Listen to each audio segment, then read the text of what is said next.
I have this message for our friends in the intelligence community. The Department of Justice is open for business, and I have this warning for would-be leakers: don't do it. Attorney General Jeff Sessions announcing a new crackdown on leaks after what he called an explosion in the unauthorized release of classified information since President Trump took office. Let's bring in our panel. Jason Riley, Wall Street Journal columnist and author of the new book, False Black Power. Olivier Knox from Yahoo News and syndicated columnist Charles Krauthammer. Well, Jason, the Attorney General says the Justice Department is pursuing 3 times as many leak investigations as were open when the Obama administration ended. And that raises, to me, the fundamental question: why do you think there have been so many leaks in these last 6 months? Well, I think President Trump has some serious issues with his intelligence community. I think that is the bottom line here. They got off to a rocky start, probably even started during the campaign, and he's never really repaired it. I think Attorney General Sessions is absolutely right. This is a leak apart from the others. If foreign leaders cannot speak to the U.S. president in confidence, that is a big, big problem. At the same time, I think that President Trump needs to lead by example, not by instilling fear in either the media or the intelligence community. I think one of the reasons that previous administrations did not leak as much as this administration is not because they feared prosecution, it's because they respected the office of the presidency. But Olivier, is that the job of people with classified information to decide whether or not they respect that particular president? No, obviously they take an oath to protect that information no matter who the president of the United States is. So it's not their job to assess the president on personal terms and then decide, well, I can leak under this guy, I can't leak under this other. We're by and large not really talking about whistleblower leaks either. We're talking about just full-on disclosures of classified information. Now, we should point out a whistleblower leak is when somebody inside the government says there's something going wrong and he leaks that information because he doesn't feel he's getting satisfaction. And the mechanisms that normally address their grievances are somehow not working.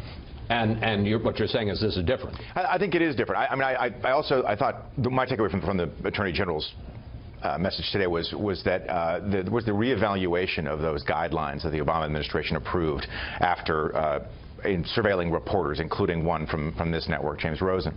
And so there's a concern in the media now, in the news media, that this reevaluation of those guidelines might lead to more surveillance of the press. I'm going to get to the media in a minute with Charles, but let me ask you one last question, and that is, forget about the media for a minute.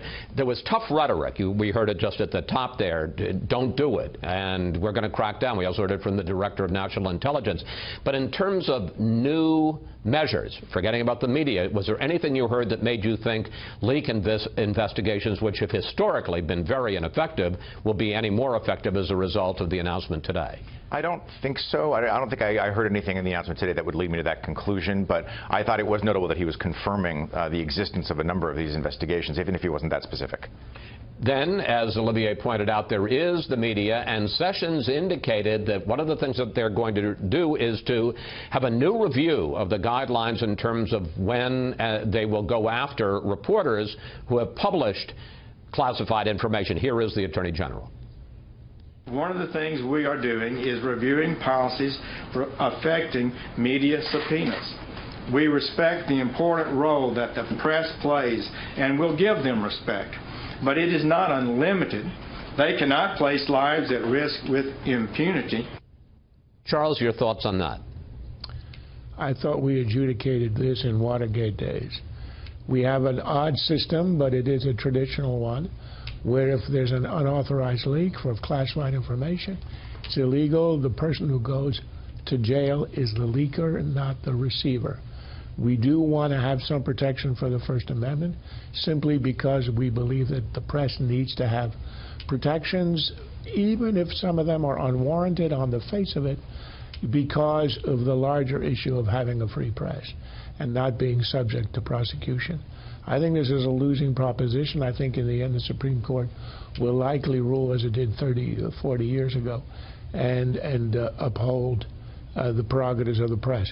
I do think the reason for the tripling of the leaks, or at least a great increase in the leaks, is simply because there are people in the national security agencies who are opposed to Trump as a person and to the policies. This is not a mystery.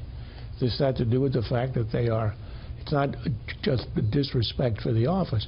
They want to injure the president. That's very clear. And they ought to be punished because it's a betrayal of their oath.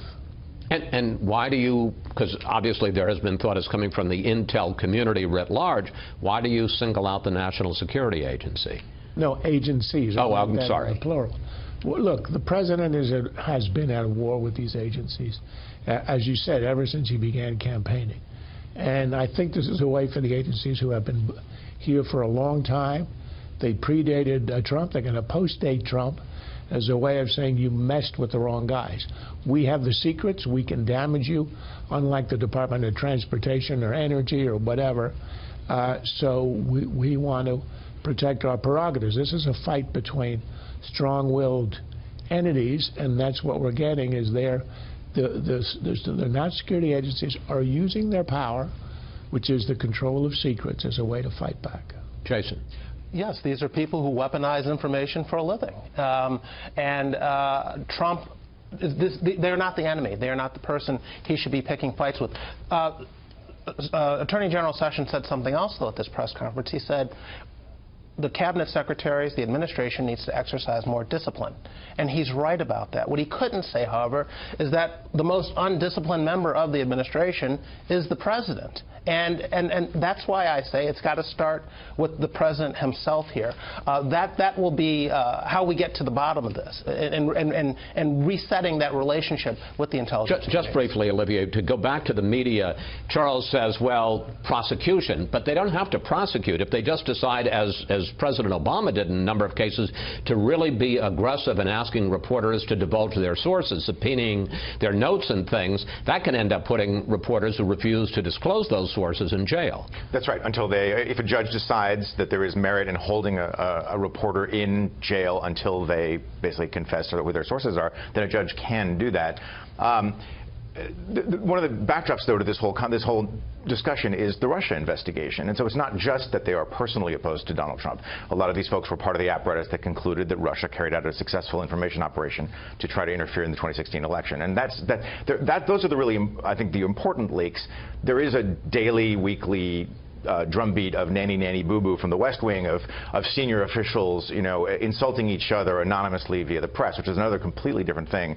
And we're not talking about those leaks. Those are just gossip.